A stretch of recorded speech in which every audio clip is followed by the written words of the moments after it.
अस्सलाम वालेकुम बच्चों। हम पढ़ने लगे सेकेंड ईयर केमिस्ट्री स्टार्ट करेंगे। आज हमारा जो है वो सेकेंड ईयर केमिस्ट्री के पहले चैप्टर से हम स्टार्ट करेंगे। ठीक है, हमारे पास पहला चैप्टर कौन सा है केमिस्ट्री का?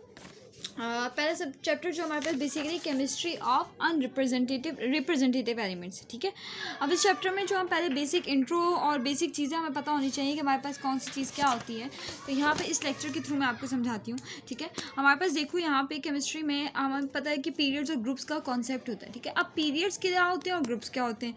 हमारे पास 7 हॉरिजॉन्टल रॉज होती हैं जिसको हम नाम देते हैं पीरियड्स। अब हॉरिजॉन्टल रॉज का क्या मतलब है? हॉरिजॉन्टल रॉज का मतलब है हमारे पास ऐसी रॉज। ठीक है, ये जो हमारे पास ये रॉज हैं, ये ऐसे जो रॉ बनती है उसको हम नाम देते हैं हॉरिजॉन्टल रॉ का, और ये हमारे पास क्या होते हैं? पीरियड्स होते हैं। जबकि इसका ऑपोजिट वर्टिकल जो कॉलम्स होते हैं, वर्टिकल कॉलम्स का मतलब है ये ऊपर से यूँ नीचे। ठीक है, ये ऊपर से नीचे जाने वाली जो लाइंस होती हैं इनको हम नाम देते हैं वर्टिकल कॉलम्स का, और ये हमारे पास 18 मौजूद हैं। ठीक है, 18 ऐसे जो है वो कॉलम्स मौजूद हैं जिनको हम नाम देते हैं ग्रुप्स का। ठीक है, फर्दर अगर हमारे पास बात की जाए तो ग्रुप्स दो तरह के होते हैं, एक होते हैं रिप्रेजेंटेटिव, एक होते हैं ट्रांजिशन। रिप्रेजेंटेटिव वालों को आप ए ग्रुप बोल सकते हो। आप ट्रांजिशन एलिमेंट्स को कौन से ग्रुप्स बोल सकते हो? बी ग्रुप्स बोल सकते हो। इस चैप्टर में हमने हमारा किससे ताल्लुक है? हमारा ताल्लुक है रिप्रेजेंटेटिव एलिमेंट से, यानी हमने ग्रुप ए के एलिमेंट्स को डिटेल में देखना है। अच्छा, फर्दर आगे इस चैप्टर के शुरू में हमारे पास इंट्रोडक्शन में और क्या बताया गया? हमारे पास ब्लॉक्स का जिक्र हुआ। ठीक है, टोटल हमारे पास कितने ब्लॉक्स होते हैं ये बात हमने फर्स्ट ईयर में भी पढ़ी होगी। सेकंड ईयर में दोबारा मैं रिपीट कर देती हूँ। हमारे पास ब्लॉक होते हैं SPDF। ठीक है, ये 4 ब्लॉक्स हमारे पास। अब एस में क्या क्या आता है हमारे पास 1A और 2A ग्रुप्स जो हैं वो एस के अंदर इंक्लूड होते हैं। यानी 1A में क्योंकि एक इलेक्ट्रॉन होता है तो इसकी कॉन्फिगरेशन में आपने NS1 देखा होगा। ठीक है, और अगर हमारे पास 2A की बात की जाए तो क्योंकि इसमें 2 इलेक्ट्रॉन्स होते हैं तो इसकी कॉन्फिगरेशन में आपने NS2 देखा है। ठीक हो गया। अब अगर हम बात करते हैं आगे मजीद बढ़ें तो हमारे पास पी ब्लॉक की बात करें।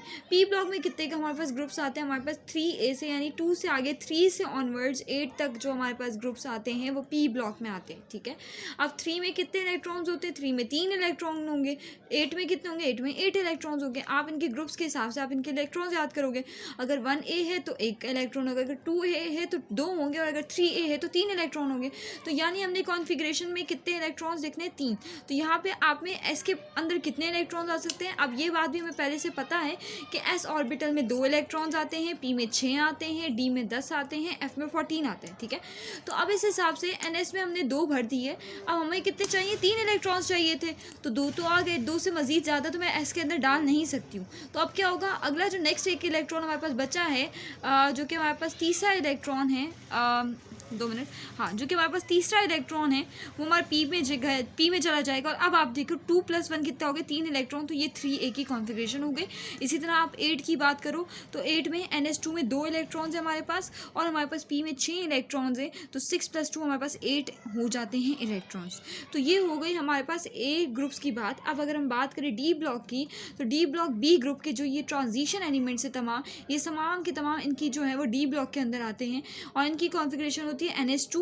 ठीक है, N के एस में 2, फिर N-1 D1 से NS2 N-1 D के अंदर कितने आ सकते हैं? मिनिमम 1 आ सकता है, मैक्सिमम 10 इलेक्ट्रॉन आ सकते हैं। इसी तरह लास्ट हमारे पास एफ ब्लॉक है। एफ ब्लॉक के अंदर 2 आते हैं, एक होते हैं लेंथेनाइट्स, एक होते हैं एक्टिनाइट्स। ठीक है, जो कि पीरियोडिक टेबल के अंदर मौजूद होते हैं, अभी मैं आपको दिखा दूंगी। इसकी कॉन्फ़िगरेशन क्या होती है? NS2। ठीक है, N-2 F1 से लेके हमारे पास NS2 N-2 से F14, यानी F में जो मिनिमम है वो 1 आते हैं और मैक्सिमम हमारे पास 14 आते हैं।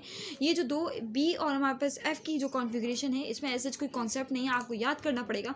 बट ये जो ऊपर की 2 हैं हमारे पास A ग्रुप्स की, इनकी कॉन्फ़िगरेशन हम आराम से लिख सकते हैं।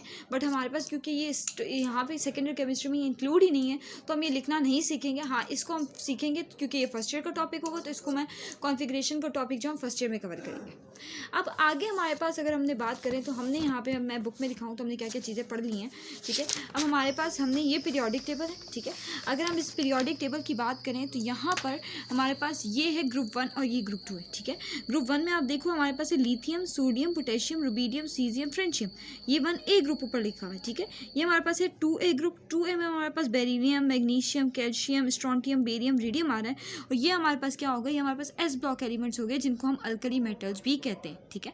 फिर हमारे पास रिमेनिंग अगर बात की जाए P ब्लॉक वाले में कहाँ है एलिमेंट्स, तो P ब्लॉक वाले यहाँ हैं। ये 3A, 4A, 5A, 6A, 7A up to 8A तक जो है वो हमारे पास ये तमाम जो है P ब्लॉक हो गए, ठीक है।